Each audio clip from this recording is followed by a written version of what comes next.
ഓണം നാളുകളിൽ സംസ്ഥാനത്ത് റെക്കോർഡ് മദ്യവിൽപ്പനയാണ് നടന്നത്. 10 ദിവസം കൊണ്ട് മലയാളി കുടിച്ചു തീർത്തത് 826.38 കോടി രൂപയുടെ മദ്യം. 226 കോടി 38 ലക്ഷം രൂപയുടെ മദ്യമാണ് നമ്മൾ കുടിച്ചത്. നല്ല ഫസ്റ്റ് ക്ലാസ് കുടിയന്മാരാണെന്ന് തെളിയിച്ച്. കഴിഞ്ഞ കൊല്ലത്തേക്കാൾ 50 കോടി രൂപയുടെ വർധനയും കുടിയന്മാർ ഈ രംഗത്തുണ്ടാക്കി. കുടിയന്മാരോട് എനിക്ക് ബഹുമാനക്കുറവൊന്നുമില്ല കേട്ടോ. ഇത്രയും കുടിക്കണം എന്നുള്ള പ്രശ്നമേ ഉള്ളൂ. സംസ്ഥാനത്ത് ഏറ്റവും കൂടുതൽ മദ്യം വിറ്റത് കൊല്ലം ജില്ലയിലാണ്. അത് കരുനാഗപ്പള്ളിയിലെ ഔട്ട്ലെറ്റ് ഇത്തവണയും അവർ റെക്കോർഡ് നിലനിർത്തി. ചാലക്കുടി വളരെ കിണഞ്ഞ് ശ്രമിച്ചു കരുനാഗപ്പള്ളിയുടെ മുന്നിൽ കയറാൻ. കരുനാഗപ്പള്ളി വിടുവോ? കണക്കായി പോയി.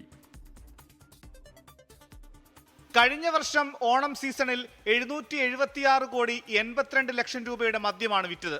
കഴിഞ്ഞ വർഷത്തേക്കാൾ 50 കോടി കൂടുതൽ. ഉത്രാട ദിനത്തിൽ മാത്രം 137 കോടി 64 ലക്ഷം രൂപയുടെ മദ്യം വിറ്റു. സംസ്ഥാനത്ത് ഏറ്റവും കൂടുതൽ മദ്യം വിറ്റത് കൊല്ലം ജില്ലയിലാണ്. ബെവ്കോയുടെ 284 ഔട്ട്ലെറ്റുകളിൽ കരുനാഗപ്പള്ളി ഔട്ട്ലെറ്റിൽ നിന്നാണ് ഏറ്റവും കൂടുതൽ മദ്യം വിറ്റഴിച്ചത്.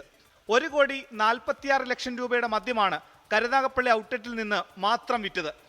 6 ഔട്ട്ലെറ്റുകളിൽ 1 കോടി രൂപയ്ക്ക് മുകളിൽ മദ്യം വിറ്റു. കൊല്ലം കാവനാട് 1 കോടി 24 ലക്ഷം, മലപ്പുറം എടപ്പാളിൽ 1 കോടി 11 ലക്ഷം, ചാലക്കുടിയിൽ 1 കോടി 7 ലക്ഷം, ഇരിങ്ങാലക്കുടയിൽ 1 കോടി 3 ലക്ഷം രൂപയുടെ മദ്യമാണ് 10 ദിവസം കൊണ്ട് മാത്രം വിറ്റഴിച്ചത്. സൂപ്പർ പ്രീമിയം ഷോപ്പുകളിലും റെക്കോർഡ് വിൽപ്പന നടന്നു.